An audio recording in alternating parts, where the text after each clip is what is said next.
It's so hilarious. I don't know.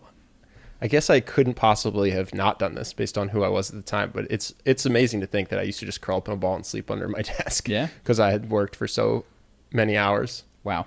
We had very different, like you worked for 4 years. Yeah. I worked for a year and a half. Dude, I used to work from 9 a.m. until 7 a.m.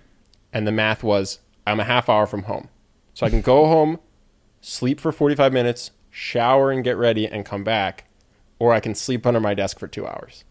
So I would just curl up in a ball and sleep under my desk. Nice. Till someone woke me up. Someone would come by and like kick me. It's time to work again. Do you ever miss it? Oh, all the time, dude. All the time. I often wonder what I'm doing here. What was I thinking? Should have stayed. Eventually they promote you and then it's good. You just do it to other people. That's like the vicious cycle. The haze continues. Yeah. Yeah. No, I mean, we just had such different work experiences. I was the last person in the office, first one out of the office. We had a flexible work arrangement that wasn't recommended for first years, and I was like, recommended? What does that word even mean? And I was doing it 2 or 3 days a week. I was working from home. Oh my God. Oh my God is right. I was never hire me, man. Never hire. Yeah. And you know, I kind of take that back, because if you look at my output, it wasn't terrible. Yeah. If you look at what I could have done in my dedication, it was a fraction of like you had, you know, the Mark Zuckerberg, the minimum amount of my attention. But I probably slotted right into average. I'll just do this. Okay. Yeah. Was kind of where I got to. You still close to those guys?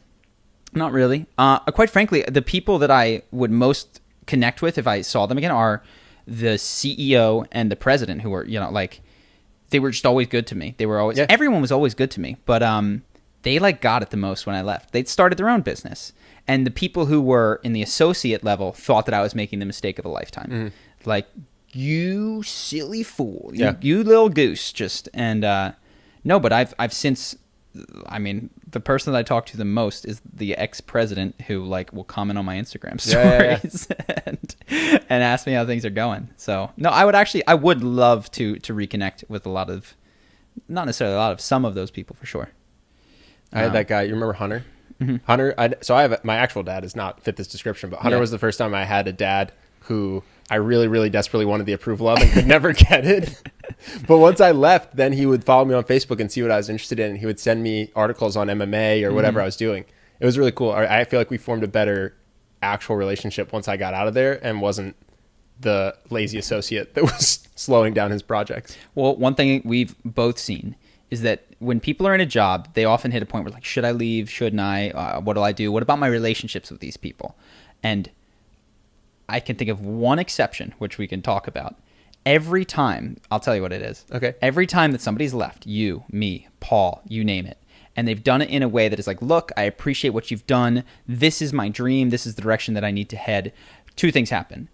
One, they wind up being happier and making more money, like within 6 months to a year. Well, I'm definitely not making more money, but I am happier.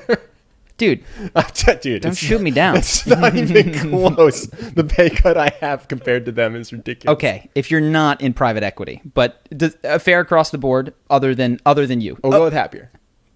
All our friends, well, okay, happier and making upper class incomes. Yeah, everyone is making an upper class income that is left.